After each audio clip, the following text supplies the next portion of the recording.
Good evening all. இன்றைக்கி கிளாஸில் நம்ம பார்க்குற topic principles of design. Topic பேர் பிரின்சிபல்ஸ் ஆஃப் டிசைன். பிரின்சிபல்ஸ் அப்படின்னு என்னென்னு பார்த்தீங்கன்னா ரூல்ஸ், ஒரு செட் ஆஃப் ரூல்ஸ் தான் வந்து பிரின்சிபல்ஸ் அப்படின்னு சொல்லுவோம்.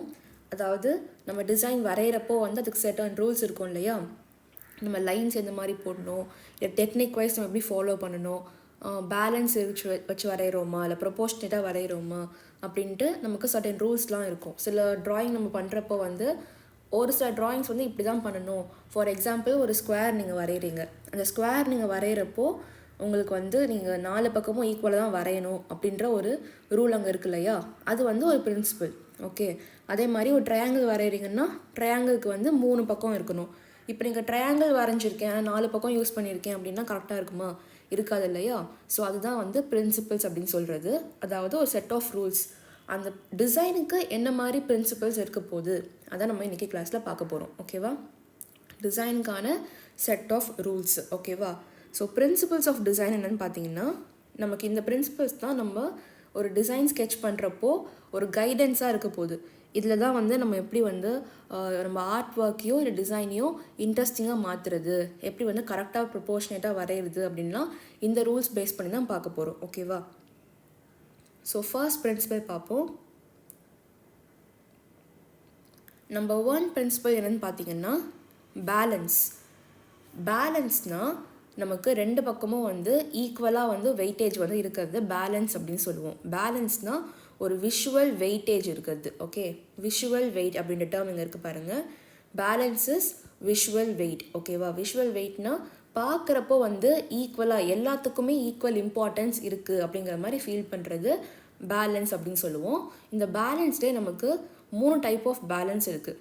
சிமெட்ரிக்கல், ஏசிமெட்ரிக்கல், ரேடியல் பேலன்ஸ் அப்படின்னு சொல்லுவோம். ஓகேவா, இது எதுக்கு நம்ம யூஸ் பண்ணுறோம் பேலன்ஸ்னால் ஒரு ஸ்டேட் ஆஃப் ஈக்குவலிபிரியம் கிரியேட் பண்ணுறது அப்படின்னு சொல்கிறாங்க. Designers use balance to create stability or equilibrium அப்படின்னு இருக்கு இல்லையா. ஈக்குவலிபிரியம் அப்படின்ற வார்த்தைக்கு என்ன மீனிங் பார்த்தீங்கன்னா எல்லாத்துக்குமே வந்து ஈக்குவல் இம்பார்ட்டன்ஸ் கொடுத்துருக்கிறது, அதுதான் வந்து ஈக்குவலிபிரியம் அப்படின்னு சொல்லுவாங்க. ஓகே, இப்போ இந்த இமேஜ் எக்ஸாம்பிள் பாருங்கள். இந்த இமேஜில் பார்த்தீங்கன்னா ஒரு ரீடிங் ஸ்பேஸ் இல்லை ஒரு ஒர்க் ஸ்பேஸ் மாதிரி இருக்குது. அங்கே பாருங்கள் ஃபுல்லாக வந்து ஒரு ஒயிட் கலரான ஒரு இன்டீரியர் இருக்குது. அண்ட் எல்லாத்துக்குமே பார்த்தீங்கன்னா ஈக்குவல் வெயிட்டேஜ் வந்து இருக்க மாதிரி இருக்கும். இந்த இமேஜ் நீங்கள் பார்க்குறப்போ உங்கள் ஃபோக்கஸ் வந்து ஒரே ஒரு பாயிண்ட்டுக்கு தான் போகுது அப்படின்ட்டு இருக்காது. நீங்கள் வந்து சீலிங்க்கு எவ்வளோ இம்பார்ட்டன்ஸாக நீங்கள் வந்து ஃபோக்கஸ் பண்ணுறீங்களோ அதே அளவுக்கு தான் வந்து ஃப்ளோருக்கு, இந்த மார்பிள் ஃப்ளோர் இருக்கு இல்லையா, இந்த ஃப்ளோருக்கும் வந்து நீங்கள் ஈக்குவல் இம்பார்ட்டன்ஸ் கொடுத்து வியூ பண்ணுற மாதிரி இருக்கும். ஓகேவா, எல்லா சைடுமே வந்து இந்த ஒயிட் கொடுத்துருக்கிறதுனால இது பார்க்குறப்போ வந்து விஷுவல்லி ஒரு ஈக்குவலிபிரியம், ஒரு வெயிட்டேஜ் வந்து டிஸ்ட்ரிபியூட்டாக இருக்குது அப்படின்னு தெரியுது. ஓகேவா, ஸோ இதுதான் வந்து நம்ம பேலன்ஸ் அப்படின்றதுக்கு ஒரு எக்ஸாம்பிள் பார்க்குறோம். நான் 3 டைப் ஆஃப் பேலன்ஸ் இருக்குதுன்னு சொன்னேன் இல்லையா. ஒன்று சிமெட்ரிக்கல், ஏசிமெட்ரிக்கல் அண்ட் ரேடியல் சொன்னேன் இல்லையா. இப்போ இதை எப்படி நம்ம வரைஞ்சு காட்டுறது, சிமெட்ரிக்கல் எப்படி வரையுதுன்னு பார்ப்போம். ஸோ ஃபர்ஸ்ட் டேர்ம் வந்து என்ன டேர்ம்னா சிமெட்ரிக்கல்.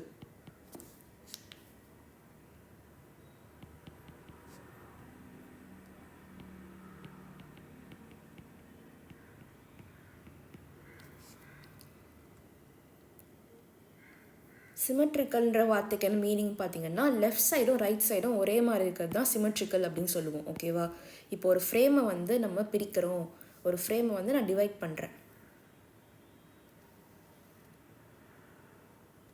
நான் 2 டிவைட் பண்ணியிருக்கேன்னா நமக்கு 2 பக்கம் கிடச்சிருக்கு இல்லையா. நமக்கு ரைட் சைடு ஒன்று கிடச்சிருக்கு, லெஃப்ட் சைடு ஒன்று கிடச்சிருக்குல்ல. இந்த 2 பக்கமும் ஈக்குவலாக இருக்கிறது தான் நம்ம சிமெட்ரிக்கல் பேலன்ஸ் அப்படின்னு சொல்லுவோம். ஓகேவா, ஃபார் எக்ஸாம்பிள் இங்கே நான் ஒரு ஷேப் வந்து வரைகிறேன். ஓகே,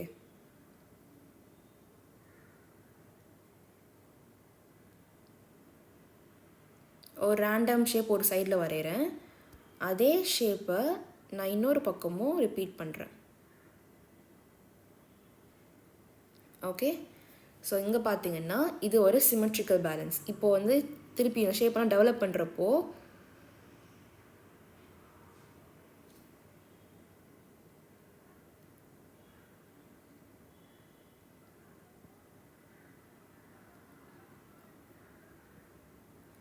நான் ரைட் சைடு என்ன பண்ணுறேனோ அதே வந்து லெஃப்ட் சைடில் ஃபாலோ பண்ணுறேன். ஓகேவா,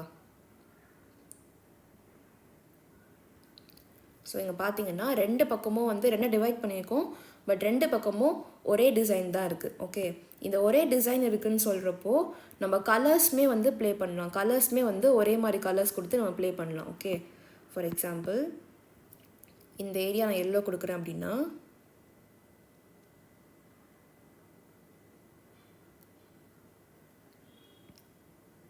இங்கேயும் வந்து நான் எல்லோ கலரே வந்து யூஸ் பண்ணுறேன். ஓகேவா,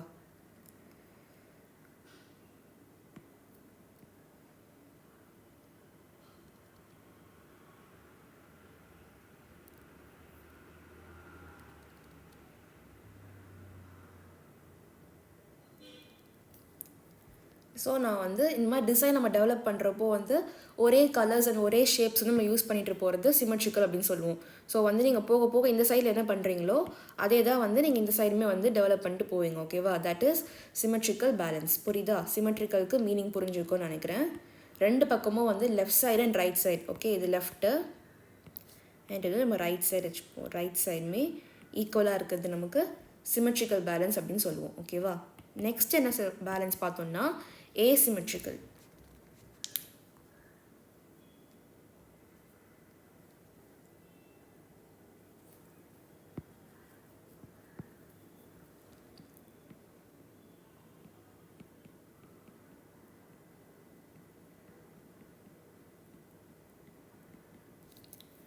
asymmetrical பேலன்ஸ் இருக்கு இல்லையா, இதுக்குமே நம்ம ரெண்டு சைடு எடுத்துக்கலாம்.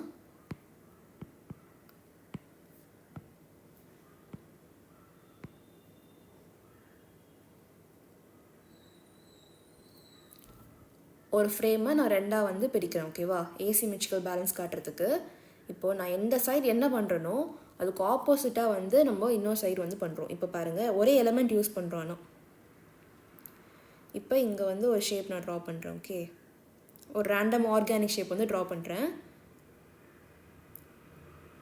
ஆனால் இந்த பக்கம் அதே ஷேப்பை என்ன பண்ணிட்டேன், ஒரே சைஸில் வரையில் வேறு சைஸில் வந்து வரைஞ்சாச்சு.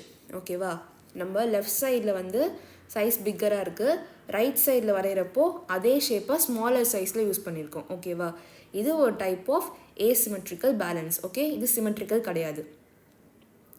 ஸோ asymmetrical பேலன்ஸ்னால் என்னது, ஒரே எலமெண்ட் ரெண்டு பக்கமும் இருக்கும், ஆனால் வேறு வேறு மாதிரி அது டிஃப்ரென்சேஷன் காட்டியிருப்பாங்க. ஓகேவா, இது நம்ம வரைஞ்சி இப்படி தான் நம்ம வரையறதுல தான் காட்ட முடியுமானா கிடையாது. நம்ம பில்டிங்ஸில் கூட நிறைய பார்க்கலாம். இப்போ சிமெட்ரிக்கலாக நிறைய பில்டிங் வந்து நம்ம பார்க்கக்கூடும். இப்போ இந்த மலேசியாவில் இருக்க இந்த பெட்ரோனஸ் டவர் பார்க்கலாம், ட்வின் டவர்ஸ், அதெல்லாம் பார்த்திங்கன்னா சிமெட்ரிக்கலாக இருக்கும், ஒரே மாதிரி இருக்கும். நம்ம தாஜ்மஹால் எடுத்துக்கலாம். தாஜ்மஹால் எடுத்தோன்னா நம்ம நடுவில் டிவைட் பண்ணி பார்த்தோம், நடுவில் ஒரு லைன் போட்டோம்னா லெஃப்ட் சைடில் இருக்கிறதும் ரைட் சைடில் இருக்கிறதும் ஒரே மாதிரி இருக்கும் இல்லையா, அது ஒரு எக்ஸாம்பிள் எடுத்துக்கலாம். நம்ம நிறைய கோவில்களோட கோபுரங்கள் எடுத்துக்கலாம். நம்ம வந்து மீனாட்சி அம்மன் டெம்பிள் இருக்கு இல்லையா, அந்த டெம்பிளோட கோபுரம் எடுத்துக்கலாம். இல்லை வந்து தஞ்சை பெரிய கோவில், அந்த கோபுரத்தோடது வந்து அந்த கோபுரத்தோட ஷேப் எடுத்துக்கலாம். இப்போ எக்ஸாம்பிளுக்கு நீங்கள் தஞ்சை பெரிய கோவிலோட கோபுரம் பார்த்தீங்கன்னா நீங்கள் ரெண்டாக வந்து டிவைட் பண்ணி அந்த இமேஜை பார்க்குறப்போ ஷேப் வந்து உங்களுக்கு ஒரே மாதிரி தெரியும் ரெண்டு பக்கமும். ஆனால் அதில் இருக்க சிற்பங்கள் வந்து வேரி ஆகும் இல்லையா, லெஃப்ட் சைடில் இருக்க அதே சிற்பங்கள் வந்து ரைட் சைடில் இருக்காது. ஸோ சிற்பங்கள் வந்து வேரி ஆகும். அது வந்து ஒரு asymmetrical பேலன்ஸ். ஓகேவா, இதே மாதிரி பில்டிங்கில் வந்து நம்ம நிறைய சிமெட்ரிக்கல் பேலன்ஸ் பார்க்கலாம், asymmetrical பேலன்ஸும் பார்க்கலாம். இப்போ உதாரணத்துக்கு ஏதாவது ஒரு மரம் எடுத்துக்கிட்டோம், ஒரு ஆலமரம் எடுத்துக்கிட்டோம்னா அதோட ஷேப் வந்து பார்க்குறதுக்கு சிமெட்ரிக்கலாக இருக்கும். ஆனால் நம்ம விழுதுகள்லாம் இருக்குல்ல, லெஃப்ட் சைடில் எவ்வளோ விழுதுகள் இருக்கோ அதே நம்பர் ரைட் சைடில் இருக்குமா, அப்படிலாம் இருக்காது. ஓகேவா, விழுதுகளோட நம்பர் மாறும் இல்லையா, அது ஒரு asymmetrical பேலன்ஸ். ஓகேவா, என்னென்னா பார்க்குறதுக்கு ஒரே மாதிரி அந்த எலமெண்ட் இருக்குது, ஆனால் கொஞ்சம் வேரியேஷன்ஸ் வந்து காட்டுறோம், கொஞ்சம் வித்தியாசங்கள் காட்டுறோன்றப்போ அது வந்து asymmetrical பேலன்ஸ் அப்படின்னு வரும். ஓகே, அடுத்த balance radial balance. Radial balance என்னன்னு பார்த்தீங்கன்னா ஒரே சென்டர் பாயிண்டில் வச்சுட்டு நம்ம எலமெண்ட்ஸ் வந்து சுற்றி பிளேஸ் பண்ணுறது தான் ரேடியல் பேலன்ஸ் அப்படின்னு சொல்லுவோம். ஓகேவா, ஃபார் எக்ஸாம்பிள் நம்ம ட்ரா பண்ணி பார்க்கலாம்.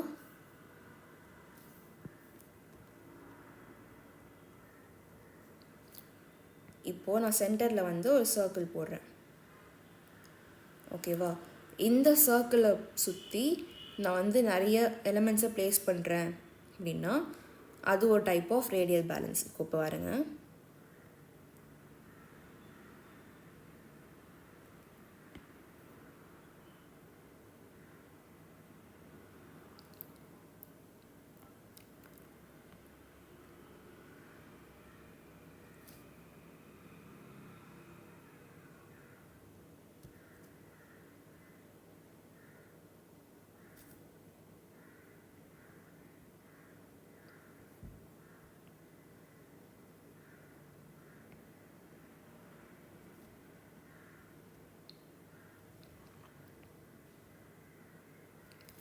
ஸோ ஒரே சென்டர் பாயிண்ட்டை சுற்றி நம்ம என்ன பண்ணியிருக்கோம், நம்ம எலமெண்ட்ஸ் எல்லாத்தையும் ப்ளேஸ் பண்ணியிருக்கோம் இல்லையா, அது வந்து ஒரு டைப் ஆஃப் ரேடியல் பேலன்ஸ் அப்படின்னு சொல்லலாம். இந்த ரேடியல் பேலன்ஸ் நம்ம நிறைய எங்கே பார்க்கலாம்னு பார்த்தோம்னா ஃப்ளவர்ஸ், நம்ம பூ இருக்கு இல்லையா, அந்த ஃப்ளவர்ஸில் வந்து நிறைய பார்க்கலாம். ஒரு சென்டர் பாயிண்ட்டை சுற்றி நிறைய வந்து பிளேஸ் ஆகிருக்கும். ஃபார் எக்ஸாம்பிள் ஏதாச்சும் ஒரு ஃப்ளவர் வந்து ட்ரா பண்ண ட்ரை பண்ணுவோம்.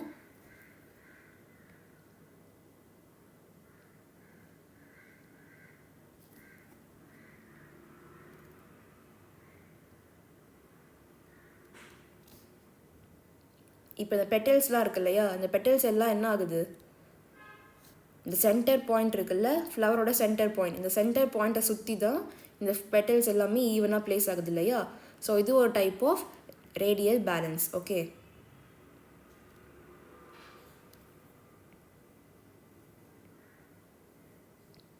ஸோ நம்ம எத்தனை பெட்டல்ஸ் வந்து ஓவர்லாப் பண்ணி போட்டாலுமே அந்த பெட்டல்ஸ் எல்லாம் என்ன ஆகுது, நமக்கு எல்லாமே வந்து சென்டர் பாயிண்ட் நோக்கி தான் வருது இல்லையா. இப்போ இது எல்லாமே பேலன்ஸ் வந்து எங்கேருந்து வருது, சென்டர் பாயிண்ட்டுக்கு தான் வருது. ஸோ அது ஒரு type of radial balance. Okay, radial பேலன்ஸ்னால் என்னது, ஒரு சென்டர் பாயிண்ட்டை சுற்றி நம்ம எலமெண்ட்ஸ் எல்லாம் பிளேஸ் பண்ணி வர்றது ரேடியல் பேலன்ஸ். இந்த மூணும் புரிஞ்சுருக்கும்னு நினைக்கிறேன். Symmetrical, asymmetrical, radial. ஓகே, இதுதான் நம்மளோட பேலன்ஸ். பேலன்ஸ்னால் நம்ம பார்க்குறப்போ எல்லாத்துக்குமே ஒரு ஈக்குவாலிட்டி வந்து எஸ்டாப்ளிஷ் பண்ணுறது தான் வந்து பேலன்ஸ். ஓகே, அடுத்தது பார்த்திங்கன்னா next principle of design is contrast. Okay, contrast தான் நம்ம அடுத்து பார்க்குற பிரின்சிபல் ஆஃப் டிசைன். கான்ட்ராஸ்ட்ன்ற வார்த்தைக்கு என்ன மீனிங் பார்த்திங்கன்னா கொஞ்சம் எதிரும் புதிருமாக வந்து இருக்கிறது. ஓகே, டிஃப்ரெண்ட் வந்து நிறைய டிஃப்ரென்ஸ் காட்ட முடியும், அதுதான் வந்து கான்ட்ராஸ்ட்டுக்கான மீனிங். ஓகே,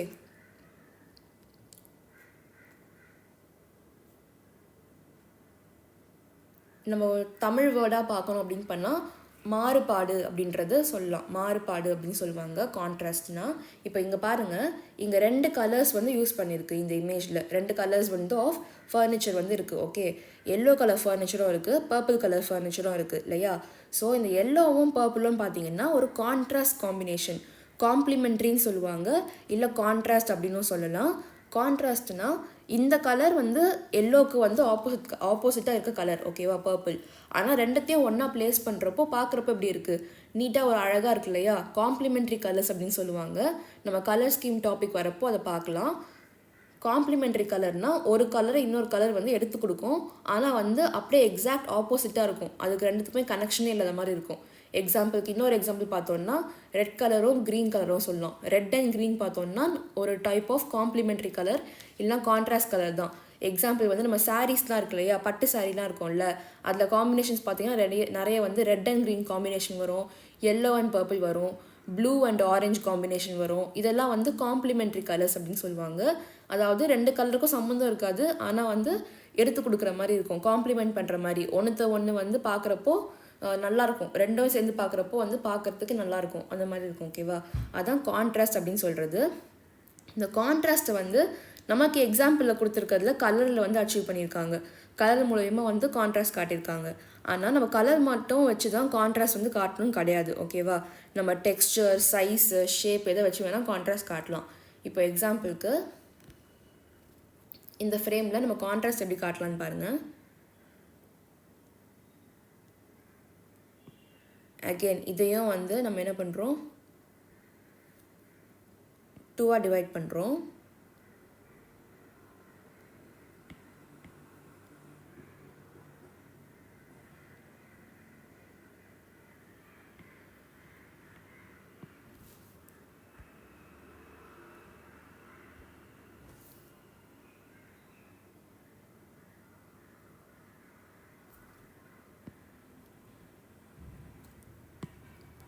ஓகேவா, நம்ம டிவைட் பண்ணிட்ட பிறகு ஒரு சைடு வந்து என்ன பண்ணுறோன்னா வெறும் ஜாமெட்ரிக் ஷேப்ஸ் மட்டும் யூஸ் பண்ணி நம்ம இதை ஃபில் பண்ணுறோம் இந்த ஏரியாவை. ஓகே,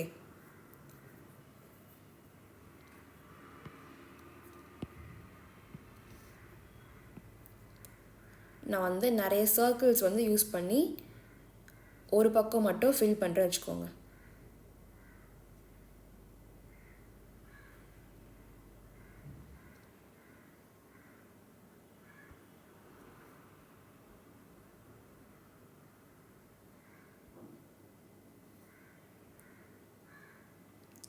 சர்க்கிளோட பாடி வந்து எப்படி இருக்கும், கர்வ்ஸ் நிறைய இன்க்ளூட் பண்ணால் சர்க்கிள் வந்து பண்ணலாம் இல்லையா. சர்க்கிளுக்கு வெறும் கர்வ் வந்து நம்ம வந்து சுற்றி சுற்றி வரைஞ்சோன்னா நமக்கு சர்க்கிள் கிடைக்கும். இப்போ சர்க்கிள் பார்த்தீங்கன்னா கர்வ்ஸ்னால உருவாகிற ஒரு ஷேப் இல்லை, இங்கே பாருங்கள்.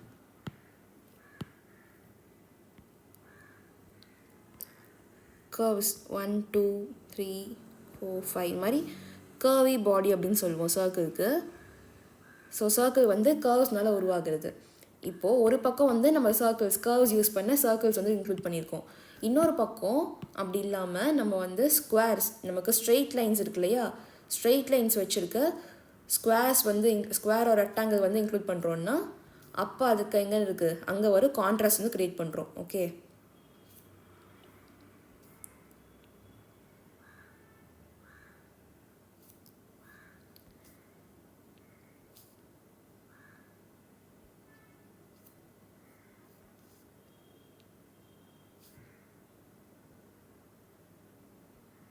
இப்போ பார்த்தோம்னா இங்கே ஒரு கான்ட்ராஸ்ட் இருக்குது. இங்கே வந்து கர்வ்ஸ்னால உருவாகிற சர்க்கிள் மட்டும் இருக்குது. இன்னொரு பக்கம் லைன்ஸ் மட்டும் வச்சு உருவாக்குற ஸ்கொயரும் ரெக்டாங்கிளும் இருக்குது. ஓகே, ஸோ அதனால் இங்கே ஒரு கான்ட்ராஸ்ட்டை வந்து அச்சீவ் பண்ணியிருக்கோம். ஓகே, இந்த பிரின்சிபல் எதுக்கான எக்ஸாம்பிள் இது, கான்ட்ராஸ்ட். கான்ட்ராஸ்ட்னால் தமிழில் மாறுபாடுன்னு சொல்லுவாங்க. நிறைய வந்து வேற்றுமை இருக்கிறது. ஓகே, ரெண்டு விஷயத்துக்கு நடுவில் வேற்றுமை நிறைய இருந்ததுன்னா அதை கான்ட்ராஸ்ட் அப்படின்னு சொல்லலாம். ஓகே, நம்ம இங்கே ஷேப்ஸ் யூஸ் பண்ணி கான்ட்ராஸ்ட் காட்டியிருக்கோம். நம்ம முன்னாடி பார்த்த எக்ஸாம்பிளில் வந்து கலர்ஸ் யூஸ் பண்ணி கான்ட்ராஸ்ட் வந்து வந்தது.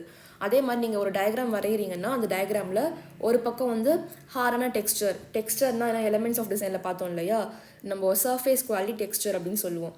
ஸோ வந்து ரஃப்பான ஒரு டெக்ஸ்டர் நீங்கள் ஒரு பக்கம் காட்டுறீங்க, இன்னொரு பக்கம் ஸ்மூத்தானது நீங்கள் வரைஞ்சி காட்டுறீங்கன்னா அங்கே ஒரு கான்ட்ராஸ்ட் இருக்குது. Okay, so contrast புரிஞ்சிருக்கோம்.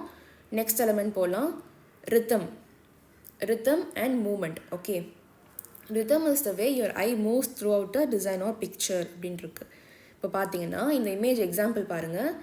ரித்தம்னா என்னென்னா, ஒரு இடத்துல இதை ஒரு ஃபோட்டோ நீங்கள் பார்க்குறீங்க, ஒரு டிசைன் வந்து நீங்கள் க்ரியேட் பண்ணுறீங்கன்னா அந்த டிசைனில் உங்கள் ஐஸ் வந்து ட்ராவல் ஆகும். அப்படி ஒரு பாயிண்டில் நீங்கள் பார்க்குறப்போ ஆட்டோமேட்டிக்காக இன்னொரு பாயிண்ட்டும் பார்க்கணும். ஒரு எண்டில் ஒரு பிக்சரில் பார்க்குறீங்கன்னா இன்னொரு எண்டையும் பார்க்கணுன்னு தோணும். ஓகேவா, அதான் வந்து ரித்தம் இல்லை மூமெண்ட் அப்படின்னு சொல்லுவாங்க. இப்போ பாருங்கள், இந்த ஆஃபீஸ் ஸ்பேஸில் நீங்கள் ஒரு பாயிண்ட்டை மட்டும் ஃபோக்கஸ் பண்ணுற மாதிரி வராது. நீங்கள் இந்த சேரை பார்த்தீங்கன்னா ஆட்டோமேட்டிக்காக வந்து ஃப்ளோரோட டிசைன் நீங்கள் பார்ப்பீங்க, அப்புறமா ஷெல்ஃபில் என்ன இருக்குதுன்னு பார்ப்பீங்க, அப்படியே சீலிங்கில் டிசைன் கொடுத்துருக்காங்க அப்படின்னு பார்ப்பீங்க. ஸோ உங்கள் ஐஸ் வந்து ட்ராவல் ஆகும். ஓகேவா, ஒரு ஃபுல் ஏரியாவுக்கும் வந்து ட்ராவல் ஆகி போகுது. உங்கள் ஐஸ் வந்து மொத்த டிசைனையும் அப்சர்வ் பண்ணுவீங்க நீங்கள். அதான் வந்து ரித்தம் இல்லைன்னா மூமெண்ட் அப்படின்னு சொல்லுவாங்க. ஒரு பாயிண்டில் மட்டும் நம்ம ஃபோக்கஸ் ஃபிக்ஸ் பண்ணாமல் எல்லாத்துக்குமே வந்து ஃபோக்கஸை ஈக்குவலாக டிஸ்ட்ரிபியூட் பண்ணி கொடுக்குறோம். அதனால என்ன ஆகுது, நமக்கு ஃபுல் டிசைனுக்குமே வந்து நமக்கு ஒரு ஃபோக்கஸ் க்ரியேட் பண்ணுற மாதிரி ஒரு இன்ட்ரெஸ்டிங்கான ஒரு எலிமெண்ட் க்ரியேட் பண்ணுற மாதிரி வரும். ஓகே, இன்னொன்று ரிதம் எப்படி வந்து க்ரியேட் பண்ணலாம், வரைஞ்சி எப்படி காட்ட முடியும் அப்படின்னு பார்ப்போம்.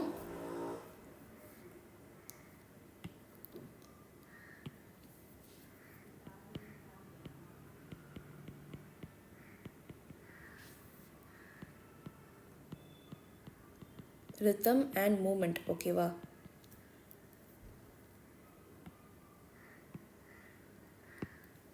இப்போ பார்த்தோன்னா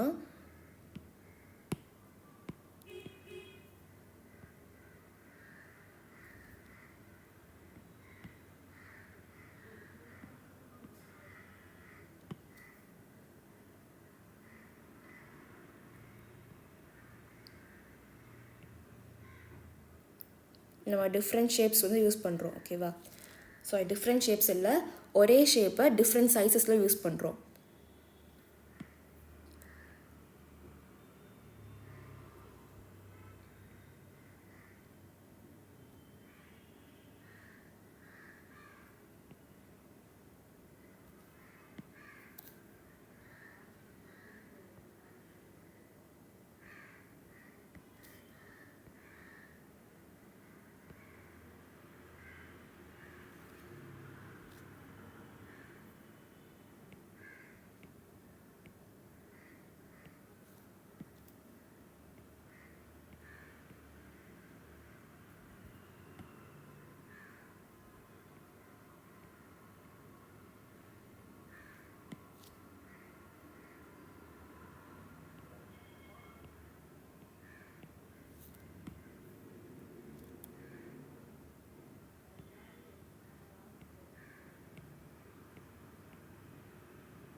இப்போ இந்த எக்ஸாம்பிள் பார்த்தோன்னா நம்ம ஒரு டிசைன் ரேண்டமாக வந்து ஒரு வாலில் இருக்க ஒரு டிசைன் வந்து க்ரியேட் பண்ணுறோம்.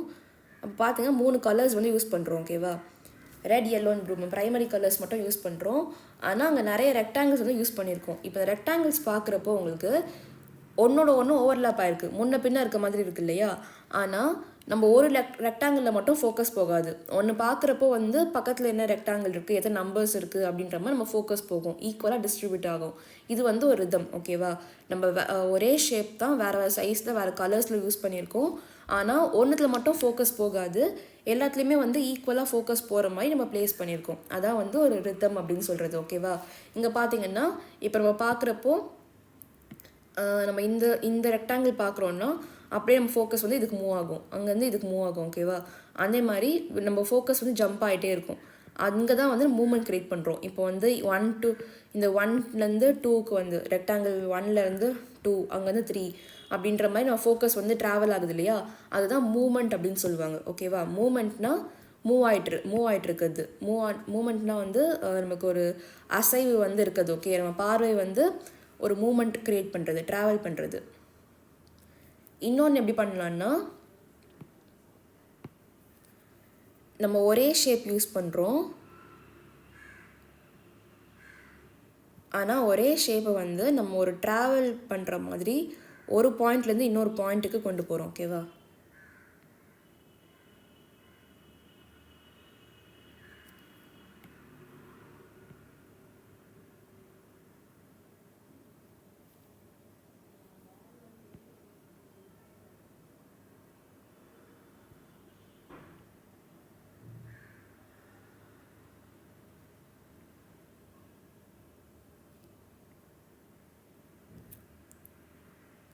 இப்போ பார்த்தோன்னா நம்ம நிறைய சர்க்கிள்ஸ் யூஸ் பண்ணியிருக்கோம். ஆனால் ஒரு சர்க்கிளில் மட்டும் ஃபோக்கஸ் போகாது. இப்போ நீங்கள் இந்த சர்க்கிளில் ஸ்டார்ட் பண்ணிங்கன்னா உங்கள் ஐஸ் ஆட்டோமேட்டிக்காக வந்து இப்படி அப்வர்ட்ஸ் வந்து ட்ராவல் ஆகும். ஓகேவா, இல்லை நீங்கள் ஸ்மாலர் சர்க்கிளில் ஸ்டார்ட் பண்ணிங்கன்னா ஐஸ் ஆட்டோமேட்டிக்காக டவுன்வர்ட்ஸ் வந்து ட்ராவல் ஆகும். ஓகே, ஸோ இந்த மாதிரி மூமெண்ட் க்ரியேட் பண்ணுறது தான் வந்து மூமெண்ட் பிரின்சிபல் அப்படின்னு சொல்லலாம். ஓகே, அடுத்த பிரின்சிபல் பார்க்கலாம்.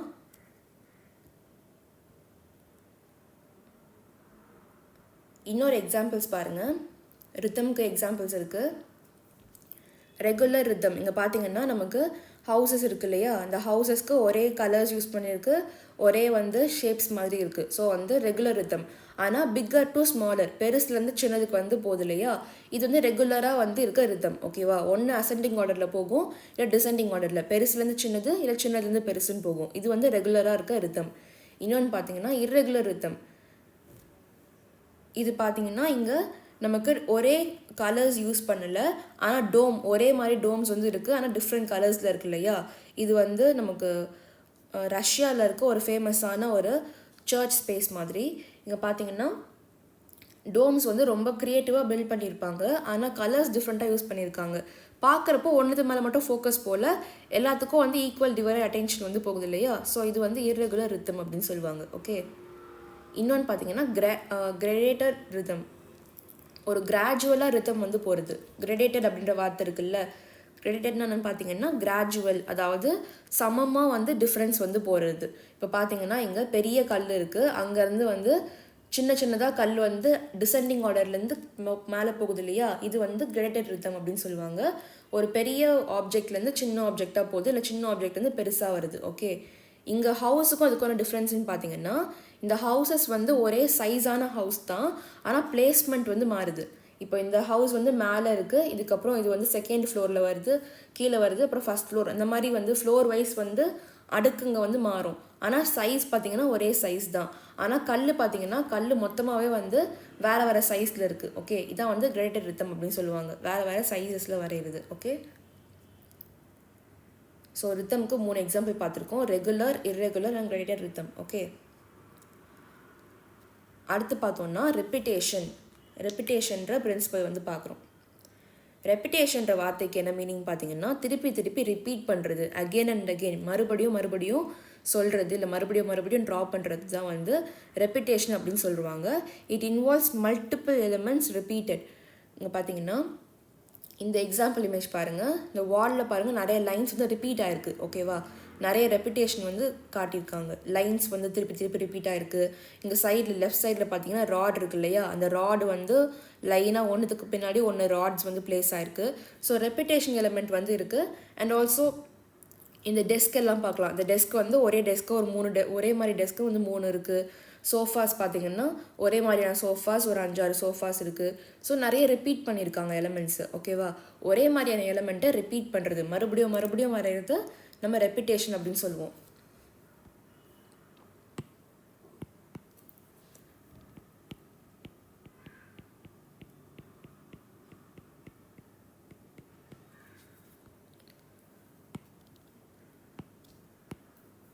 ரெப்பிட்டேஷன்னா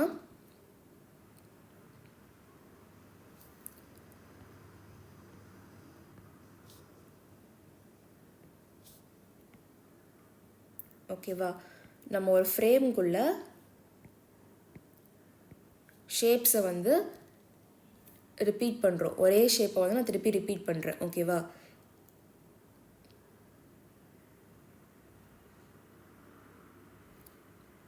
நான் வந்து ஒரே ஷேப் யூஸ் பண்ணல, நிறைய வந்து ரேண்டம் ஷேப்ஸ் யூஸ் பண்ணுறேன்.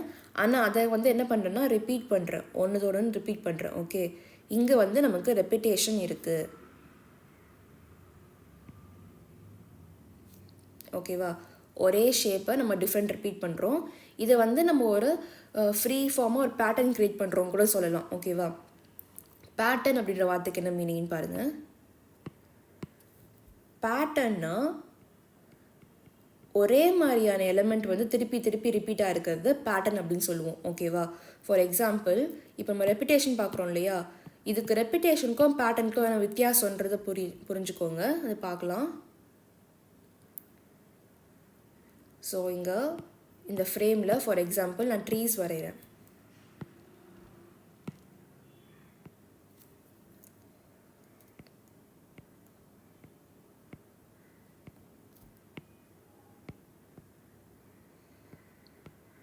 ஒரு டிஃப்ரெண்ட் டைப்ஸ் ஆஃப் ட்ரீஸ் வந்து வரைகிறேன்னு வச்சுக்கோங்க.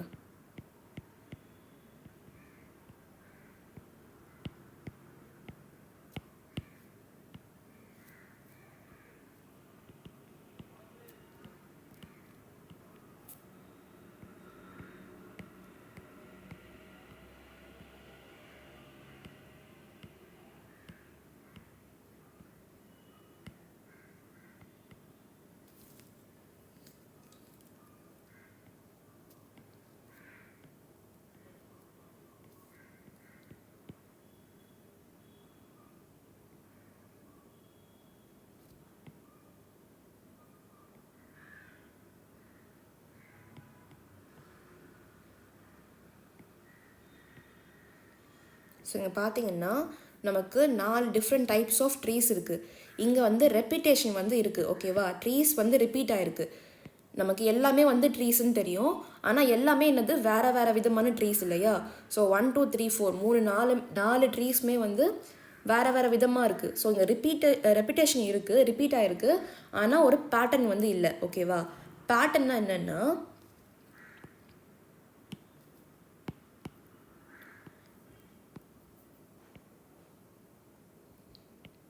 நம்ம ஒரே மாதிரியான விஷயத்தை ரிப்பீட் பண்ணுறப்போ வந்து பேட்டர்ன் வந்து க்ரியேட் ஆகும். ஓகேவா, ஃபார் எக்ஸாம்பிள் இங்கே நான் லைன்ஸ் மட்டும் கொடுக்குறேன். ஓகேவா,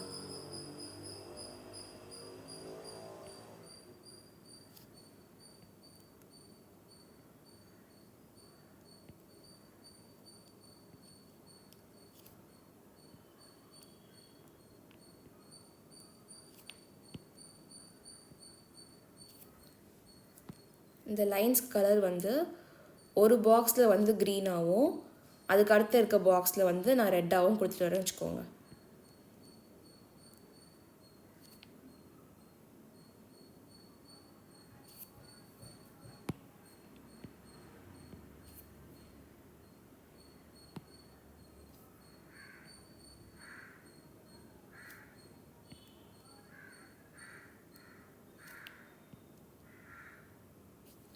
ஸோ ஸோ இங்கே பார்த்தீங்கன்னா இங்கே வந்து ஒரு பேட்டர்ன் வந்து இருக்குது. ஏன்னா நம்ம ஸ்ட்ரைப்ஸ் யூஸ் பண்ணியிருக்கோம். Green red green red green ரெட்னு அது போயிட்டே இருக்குது இல்லையா. ஸோ இங்கே வந்து பேட்டர்ன் இருக்குது. ஏன்னா ஒரே டைப் ஆஃப் கலர் வந்து ரெகுலர் இன்டர்வல்ஸில் வந்து மாறிட்டே இருக்குது. ஓகே, இது வந்து பேட்டர்ன் எல்லாம் ஒரே மாதிரி இருக்குன்றதுனால. ஆனால் ரெப்பிட்டேஷன்னா என்னது, அங்கே ரிப்பீட் ஆகிருக்கும், எல்லாம் ஒரே மாதிரி இருக்காது. ஓகேவா. ஸோ ரெப்பிட்டேஷனில் கண்டிப்பாக பேட்டர்ன் இருக்கணும் அவசியம் கிடையாது.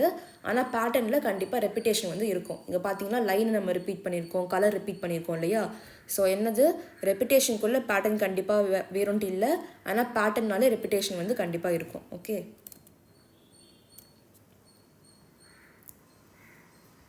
அடுத்து பார்க்கலாம். அடுத்து எம்ஃபசிஸ். எம்ஃபசிஸ்னால் என்னென்னு பார்த்தீங்கன்னா, ஒரு ட்ராயிங் ஆர் டிசைன் எதுவாக இருந்தாலுமே அதில் ஒரு மெயின் பாயிண்ட்டுக்கு நம்ம ஃபோக்கஸை கொண்டு போகிறது தான் எம்ஃபசிஸ் அப்படின்னு சொல்லுவாங்க. எம்ஃபசிஸ்னால் ஒரு விஷயம் மட்டும் ஹைலைட்டடாக இருக்குது, ஹைலைட் பண்ணி காட்டுறது. நம்ம பேச்சு வாக்கில் வந்து எம்ஃபசிஸ் அப்படின்னா என்னென்னு சொல்லுவோம்னா, ஒரு விஷயத்தை மட்டும் நம்ம அழுத்தம் திருத்தமாக மறுபடியும் சொன்னோன்னா எம்ஃபசைஸ் பண்ணுறாங்க, எம்ஃபசைஸ் பண்ணி சொல்கிறாங்க அப்படின்னு எடுத்துக்கலாம். ஓகேவா. அதாவது ஃபார் எக்ஸாம்பிள், உங்களுக்கு கிளாஸில் ஹோம்ஒர்க் இன்ஸ்ட்ரக்ஷன்ஸ் வருதுன்னா, ஒரு பர்டிகுலர் ஹோம்ஒர்க் இல்லை எக்ஸாம் டேட் இருக்குன்னு வச்சுக்கோங்க. அந்த எக்ஸாம் டேட்டை மட்டும் மேம் வந்து 2-3 வாட்டி திருப்பி சொல்கிறாங்க, உங்களுக்கு புரியணுன்ட்டு கரெக்டாக ஞாபகம் இருக்கணும்னு சொல்கிறாங்கன்னா அதை எம்ஃபசைஸ் பண்ணி சொல்கிறாங்க அப்படின்னு அர்த்தம். ஓகேவா. நிறைய இன்ஸ்ட்ரக்ஷன் இருக்குது, அதில் ஒரு இன்ஸ்ட்ரக்ஷன் மட்டும் அவங்க முக்கியமான சொல்கிறாங்க, அதுதான் எம்ஃபசிஸ். இப்போ நம்ம டிசைனில் எம்ஃபசிஸ் என்னென்னா, இங்கே பாருங்கள் நிறைய வந்து டொமேட்டோஸ் இருக்குது. ஆனால் நிறைய டொமேட்டோஸில் ஒன்று மட்டும் வந்து க்ரீன் கலராக இருக்குது இல்லையா. ஸோ அது வந்து அங்கே தனியாக தெரியுது நமக்கு, அதுதான் எம்ஃபசிஸ். நிறைய விஷயம் ஒரே மாதிரி இருந்தாலும் நம்ம ஃபோக்கஸை ஒரே ஒரு எலிமெண்ட்டுக்கு கொண்டு போகிறதுக்கு நம்ம அங்கே மட்டும் டிஃப்ரென்ஸ் காட்டுறோம், ஹைலைட் பண்ணுறோம், அதான் வந்து எம்ஃபசிஸ் அப்படின்னு சொல்லுவோம். ஓகேவா. எம்ஃபசிஸ் வந்து இந்த எக்ஸாம்பிள் மாதிரி தான் நம்ம ட்ரா பண்ணணும்.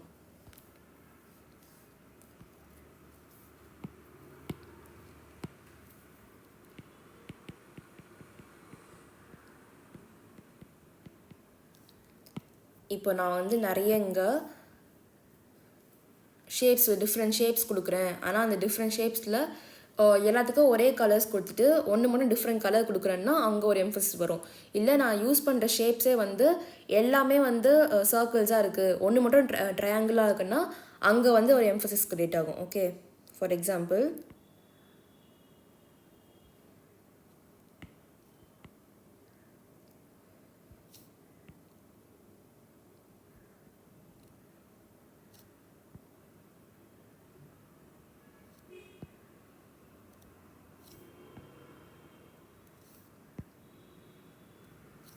இங்கே பாருங்கள், நமக்கு நிறைய ஆர்கானிக் ஷேப் வந்து இங்கே வரைகிறோம். ஓகே, ஆனால் அந்த ஆர்கானிக் ஷேப் நடுவில் ஒரே ஒரு ஜியோமெட்ரிக் ஷேப் வந்து வரைகிறோம். ஓகே, ஒரு ட்ரையாங்கிள் மட்டும் கொடுக்குறோம். இப்போ நமக்கு இந்த பாக்ஸை பார்க்குறப்போவே தனியாக அது தனித்துவமாக தெரியுது. இந்த ட்ரையாங்கிள் தெரியுதா, எல்லாமே வந்து ரேண்டம் ஆர்கானிக் ஷேப்பு, அதுக்கு ஒரு ஃபார்மே இல்லாத மாதிரி இருக்குது. ஆனால் ஒரே ஒரு ஜியோமெட்ரிக் ஷேப் மட்டும் நம்ம வரைகிறோம். ஓகே, அதுதான் வந்து எம்ஃபசிஸ் அப்படின்னு சொல்கிறது. ஓகே, ஸோ ஷேப் மூலயமா நம்ம எம்ஃபசிஸ் வந்து காட்டலாம், கலர் மூலயமா காட்டலாம். இப்போ வந்து ஒரு ஃபோட்டோகிராஃபியில் கூட எம்ஃபசிஸ் வந்து காட்ட முடியும். இப்போ எல்லா இருக்க ஒரு ஷீப் ஃபார்ம் இருக்குன்னு வச்சுக்கோங்க, அதில் வந்து எல்லா ஷீப்பும் வந்து ஒயிட் கலராக இருக்குது, ஒன்று மட்டும் வந்து ஒயிட்லேருந்து டிஃப்ரெண்ட்டாக வேறு கலரில் இருக்குது, லைட்டாக வந்து ஒரு ப்ரௌன் ஷேட் வந்துருக்குன்னா அப்போ அங்கே வந்து ஃபோட்டோகிராஃபியில் அங்கே ஒரு எம்ஃபசிஸ் இருக்கும். இல்லை நீங்கள் வந்து பிளான்ட் ஒரு கார்டன் வந்து ஃபோட்டோ எடுக்கிறீங்கன்னா அந்த கார்டனில் இருக்க எல்லா ஃப்ளவர்ஸுமே வந்து பிங்க் கலர் ரோசஸாக இருக்குது, ஒரே ஒரு ஃப்ளவர் மட்டும் செடி மட்டும் எல்லோ கலராக இருக்குன்னா அங்கே ஒரு எம்ஃபசிஸ் க்ரியேட் ஆகும். ஓகே, ஸோ எம்ஃபசிஸ் மீனிங் புரிஞ்சிருக்கும்.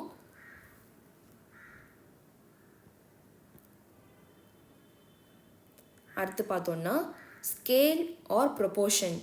ப்ரொப்போர்ஷன் ஆர் ஸ்கேல்னால் என்னென்னு பார்த்தீங்கன்னா அளவு. ஸ்கேல்ன்ற வார்த்தைக்கும் ப்ரொப்போர்ஷன்ற வார்த்தைக்கும் என்ன மீனிங் பார்த்தீங்கன்னா அளவு அப்படின்றது தான். ஓகே, நம்ம நிறைய டிசைன்ஸ் வந்து வரைவோம், ட்ராயிங் வரைவோம், அது எல்லாத்துலேயுமே அளவு வந்து எப்படி ப்ளேஸ் பண்ணுறோம், ஒரு லென்த்து வந்து எப்படி கொடுக்குறோம், டெப்த் எப்படி கொடுக்குறோம் அப்படின்றது தான் ப்ரொப்போர்ஷன் அப்படின்றது. ஓகேவா. இப்போ பாருங்கள், இந்த எக்ஸாம்பிளில் பார்த்தீங்கன்னா ஒரு சின்ன ஸ்பேஸ் வந்து இருக்குது, அந்த ஸ்பேஸில் எல்லா எலிமெண்ட்டுமே வந்து ப்ரொப்போர்ஷனேட்டாக வந்து பிளேஸ் ஆகிருக்கு. இப்போது இந்த 3 சேர்ஸ் இருக்கு இல்லையா, அந்த 3 சேர்ஸ் வந்து தனியாக இருக்குது, அதுக்கு பக்கத்தில் இருக்க சின்ன ஒரு தனியாக ஒருத்தர் உட்காந்துருக்கார் இல்லையா, அவரோட டேபிள் வந்து சின்னதாக வந்து தனியாக பிளேஸ் ஆகிருக்கு. ஸோ இது எதுவுமே வந்து ஒன்றுத்துக்கு ஒன்று ஓவர்லாப் பண்ணுற மாதிரியோ இடிக்கிற மாதிரியோ இல்லை இல்லையா. ஸோ அங்கே வந்து ஒரு ப்ரொப்போர்ஷன் அளவுக்கு சேமாக இருக்குது. இந்த ரூம் அளவுக்கு இப்படி தான் வந்து டிசைன் பண்ண முடியும். இந்த ஒரு 5 பேர் உட்காரணும் இந்த இடத்துல, ஒரு குட்டி ஸ்பேஸ் தான். ஆனால் வந்து இதுக்கு ஏற்ற மாதிரி சேர்ஸ் அண்ட் டேபிள்ஸ் ப்ளேஸ் பண்ணணும்னா இந்த மாதிரி ஒரு ஐடியாவில் பண்ணலாம். ப்ரொப்போர்ஷனேட்டாக இப்படி ஈக்குவலாக ப்ளேஸ் பண்ணலாம் அப்படின்றத இந்த ஃபோட்டோவில் நம்ம புரிஞ்சிக்க முடியுது. ஓகேவா. ஸோ இன்னொரு எக்ஸாம்பிள் என்னென்னா, சிம்பிளாக சொல்லணுன்னா ப்ரொப்போர்ஷன் அளவு அப்படின்னு சொல்லலாம் இல்லையா. இப்போது ஃபார் எக்ஸாம்பிள் ஒரு ஸ்ட்ரீட் லேம்ப் இருக்குது வச்சுக்கோங்க.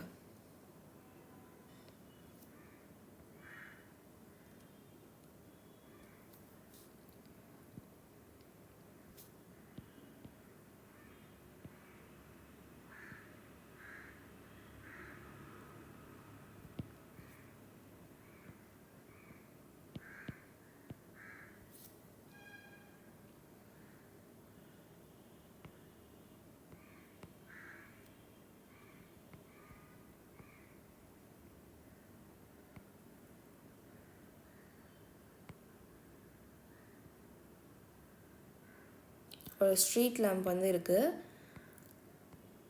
அந்த ஸ்ட்ரீட் லேம்ப் பக்கத்தில் நமக்கு ஒரு சின்ன போஸ்ட் பாக்ஸ் வந்து இருக்குதுன்னு வச்சுப்போம்.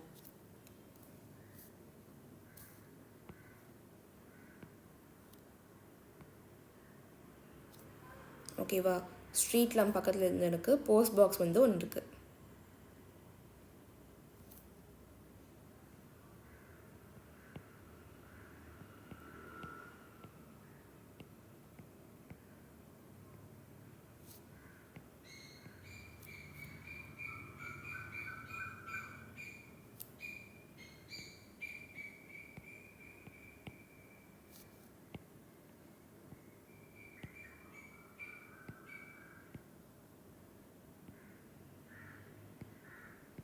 இப்போது இந்த 2 ஆப்ஜெக்ட் நம்ம வரைஞ்சிருக்கோம் இல்லையா. இந்த 2 ஆப்ஜெக்ட்லையுமே எந்த ஆப்ஜெக்ட் வந்து சின்னதாக இருக்கோ எந்த ஆப்ஜெக்ட் பெருசாக இருக்கோ நம்ம டிசைட் பண்ணி வரைகிறோம்ல. இப்போது லேம்ப் வந்து பெருசாக இருக்கணுமா இல்லை போஸ்ட் பாக்ஸ் வந்து பெருசாக இருக்கணுமா, அளவு லென்த் வைஸ் வந்து எந்த அளவு வந்து பெருசாக இருக்கணும் அப்படின்றத நம்ம டிசைட் பண்ணி வரைகிறோம் இல்லையா. அங்கே தான் வந்து நம்ம ப்ரொப்போர்ஷன் அப்படின்ற எலிமெண்ட் வந்து பிளேஸ் ஆகும். Proportion scale. இப்போது நான் அந்த ஸ்ட்ரீட் லேம்பை வந்து போஸ்ட் பாக்ஸுக்கு சின்னதாக போட முடியுமா, போஸ்ட் பாக்ஸோட குட்டி அந்த ஸ்ட்ரீட் லேம்புங்க போட முடியுமா. இந்த மாதிரி நான் ஸ்ட்ரீட் லேம்ப் வந்து போட்டேன்னா அப்போ ஸ்ட்ரீட் லேம்ப் மாதிரி இருக்காது இல்லை. பக்கத்தில் ஏதோ வந்து சின்னதாக ஒரு டெக்கார் எலிமெண்ட் வந்து இருக்குது. ஒரு டிசைனுக்கு வந்து சும்மா ஒரு லைட் இருக்குன்ற மாதிரி இருக்கும்ல. தெருவோட லேம்பில் எவ்வளோ நீளமாக இருக்கணும், ரொம்ப நீளமாக இருக்கணும் இல்லையா. அப்போ தான் வந்து வெளிச்சம் பரவும். ஆனால் போஸ்ட் பாக்ஸ் வந்து இந்த அளவுக்கு தான் இருக்கணும்ல. போஸ்ட் பாக்ஸை நான் ஸ்ட்ரீட் லேம்போட இவ்வளோ பெருசாக போட முடியுமா பக்கத்தில். நான் ஸ்ட்ரீட் லேம்ப் எப்படி இருக்குன்னா போஸ்ட் பாக்ஸை வந்து இந்த அளவுக்கு போட முடியுமா. இப்படி போட்டுட்டு மேலே வந்து இந்த லெட்டர் போடுறதுக்கான ஸ்பேஸை வந்து இங்கே கொடுக்க முடியுமா. அப்புறம் என்ன ஹைட்டுக்கு எப்படி எட்டி போடுவாங்க, முடியாது இல்லையா. இங்கே தான் வந்து நமக்கு ப்ரொப்போர்ஷன் அப்படின்ற எலிமெண்ட் வந்து ப்ளே ஆகுது. ஓகே. என்ன எலிமெண்ட் வரைஞ்சாலும் அந்த சைஸ் வாரியாக எப்படி கரெக்டாக பிரித்து வரைகிறோம் அப்படின்றது தான் ப்ரொப்போர்ஷன் ஆர் ஸ்கேல். ஓகே. இதே மாதிரி தான் நம்ம ஹியூமன் ஃபிகருமே. இப்போ நம்ம ஹியூமன் ஃபிகர் ஒரு ஸ்டிக் ஃபிகர் வரைகிறோம் வச்சுக்கோங்க.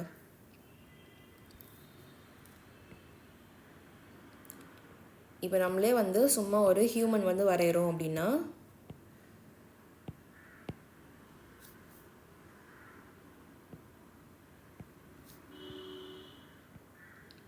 ஸோ இதான் வந்து நம்ம ஜென்ரல் ப்ரொப்போர்ஷனாக இருக்கும் இல்லையா.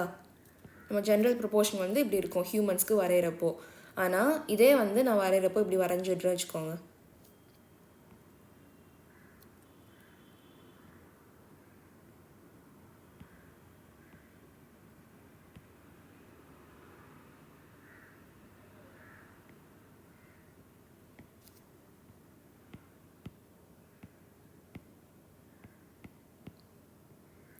ஸோ ஒரு பக்கம் மட்டும் நான் ஃபுல்லாக ஹியூமன் சின்னதாக வரும், ஒரு பக்கம் வந்து பெருசாக வரைஞ்சேன்னா இது ப்ரொப்போர்ஷன் வைஸ் கரெக்டாக இருக்குமா, இருக்காது இல்லையா. ஸோ இங்கே தான் வந்து அளவு அப்படின்ற ஒரு விஷயம் வந்து ப்ளே ஆகும். ஓகே. லென்த்து பிரெத்து இதெல்லாம் வந்து ப்ளே ஆகும். ஓகே. லாஸ்ட் எலிமெண்ட் பார்க்கலாம். லாஸ்ட் எலிமெண்ட் பார்த்தோம்னா யூனிட்டி அண்ட் ஹார்மனி. நம்ம பார்த்துருக்கோம்ல, இதுக்கு முன்னாடி பார்த்தோம்ல எல்லா பிரின்சிபல்ஸும் இருக்கு இல்லையா. ஆனால் எல்லா பிரின்சிபல்ஸையும் ஒன்று சேர்ந்து ஈக்குவலாக வந்து ப்ளே பண்ண வைக்கிறது தான் யூனிட்டி அண்ட் ஹார்மனி. அது ஹார்மனி அப்படின்னா நீங்கள் கேள்விப்பட்டிருப்பீங்க இந்த வார்த்தை. ஹார்மனினா வந்து ஒரு பிரச்சனையே இல்லாமல் எல்லாருமே வந்து ஈக்குவலாக வந்து ஒற்றுமையாக இருந்தால் ஹார்மனி அப்படின்னு சொல்லுவாங்க. ஒற்றுமை அப்படின்ற வார்த்தை வந்து சொல்லலாம். ஓகேவா. ஸோ ஹார்மனி என்னென்னு பார்த்தீங்கன்னா எல்லா எலமெண்ட்டுமே வந்து ஈக்குவலாக ஒன்றோட ஒன்று கோஆர்டினேட்டடாக வந்து இருக்கிறது. ஓகே, கோஆர்டினேட்டடாக ப்ளேஸ் ஆகிறது தான் வந்து ஹார்மனி அப்படின்னு சொல்லுவாங்க. யூனிட்டினா நமக்கு தெரியும், யூனிட்டினா வந்து ஒன்றா இருக்கிறது, ஒன்று சேர்ந்து இருக்கிறது யூனிட்டி அப்படின்னு சொல்லுவோம் இல்லையா. ஸோ இந்த எக்ஸாம்பிளில் பார்த்தீங்கன்னா இங்கே நிறைய எலிமெண்ட்ஸ் வந்து இருக்குது. இங்கே லைன்ஸ் வந்து ரிப்பீட் ஆகிருக்கு, ரெப்பிட்டேஷன் எலிமெண்ட் இருக்குது, நமக்கு வந்து கான்ட்ராஸ்ட் வந்து இருக்குது. கலர்ஸ் வைஸ் பார்த்திங்கன்னா கான்ட்ராஸ்ட் வந்து நமக்கு இருக்குது. அண்ட் வந்து ப்ரொப்போர்ஷன் எலிமெண்ட் இருக்குது, எந்த ப்ரொப்போர்ஷனில் இருக்கணும். இப்போ வந்து ஆட்கள் நிற்கிறாங்கன்னா அவங்களதும் செடிதும் ஒரு எவ்வளோ ப்ரொப்போர்ஷனில் இருக்கணும். இப்போ இங்கே புக் இருக்குது, அந்த புக்கும் வந்து செடியும் வந்து என்ன எலிமெண்ட் ப்ளேஸ் ஆகிருக்கணும் அப்படின்றது ஒரு ப்ரொப்போர்ஷன் வந்து ப்ளே ஆகிருக்கு இல்லையா. அந்த எலிமெண்ட் நம்ம பார்க்கலாம். மூமெண்ட் அண்ட் ரிதம் வந்து பார்க்கலாம். இப்போ பார்த்தீங்கன்னா இந்த இமேஜில் ஒரு பாயிண்ட்டில் மட்டும் ஃபோக்கஸ் போகாது, ஃபுல்லாக எல்லாத்தையும் வந்து பார்க்கணுன்ற மாதிரி இருக்கும் இல்லையா. அது வந்து ஒரு நமக்கு ரிதம் அண்ட் மூமெண்ட் பிரின்சிபல் வந்து சொல்லலாம். ஓகேவா. ஸோ இந்த மாதிரி எல்லா பிரின்சிபலும் ஒன்றா ப்ளே ஆகிறது வந்து யூனிட்டி அண்ட் ஹார்மனி அப்படின்னு சொல்லலாம். ஓகே, நம்ம எக்ஸாம்பிள் பார்க்கணும். யூனிட்டி ஹார்மனிக்கு எக்ஸாம்பிள் பார்க்கணுன்னா ஜஸ்ட் நம்ம வந்து ஒரு டிசைன் க்ரியேட் பண்ணுறோம் வச்சுப்போம்.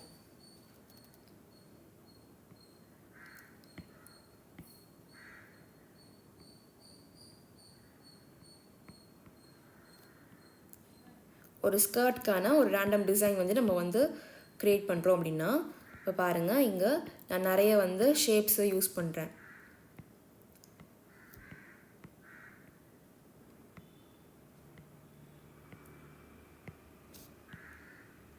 ஓகேவா, நிறைய ஷேப்ஸ் யூஸ் பண்ணுறேன். நான் கலர்ஸ் யூஸ் பண்ணுறப்போ வந்து ஒன்றுத்துக்கு ஒன்று காம்ப்ளிமெண்ட் பண்ணுற மாதிரி கலர்ஸ் யூஸ் பண்ணுறேன். ஓகேவா, அதாவது கான்ட்ராஸ்ட் எலிமெண்ட்டை வந்து ப்ளே பண்ணுறோம் இங்கே.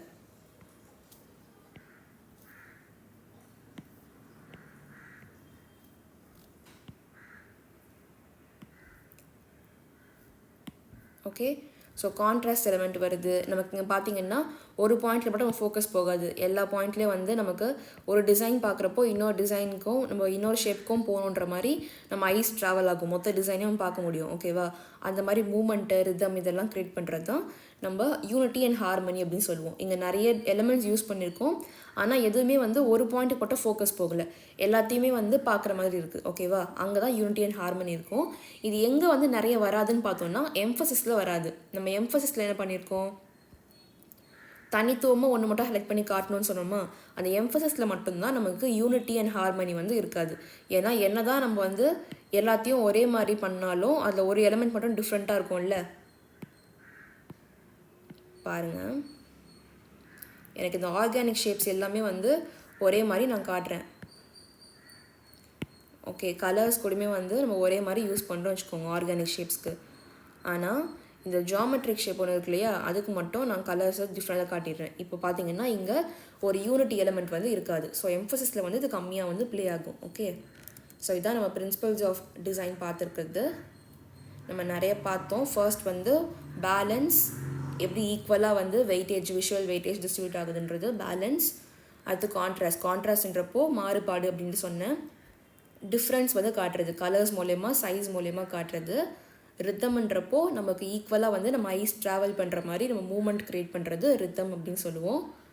ரித்தம்லேயே வந்து ரெகுலர் ரித்தம், இர்ரெகுலர், கிரெடிட்டடம்ட்டு 3 வந்து பார்த்தோம்.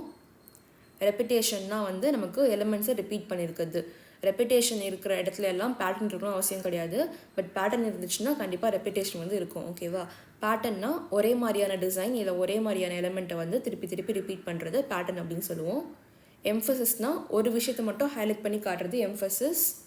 ப்ரொப்போர்ஷன்றது அளவு அப்படின்றது தான் ப்ரொப்போர்ஷன்னு பார்த்தோம். அண்ட் கடைசியாக யூனிட்டி அண்ட் ஹார்மனினா இந்த எல்லா பிரின்சிபல்ஸையும் ஒன்றா சேர்த்து ஒருங்கிணைத்து வந்து நம்ம டிசைன் பண்ணுறது யூனிட்டி அண்ட் ஹார்மனி க்ரியேட் பண்ணுறோம். ஓகே, ஸோ தான் பிரின்சிபல்ஸ் ஆஃப் டிசைன். இதை பேஸ் பண்ணி உங்களுக்கு ஒர்க் ஷீட் இருக்கும். உங்கள் ஒர்க் ஷீட்டை வந்து ஒர்க் பண்ணிவிட்டு நீங்கள் ப்ராக்டிஸ் பண்ணுங்கள். Okay, thank you.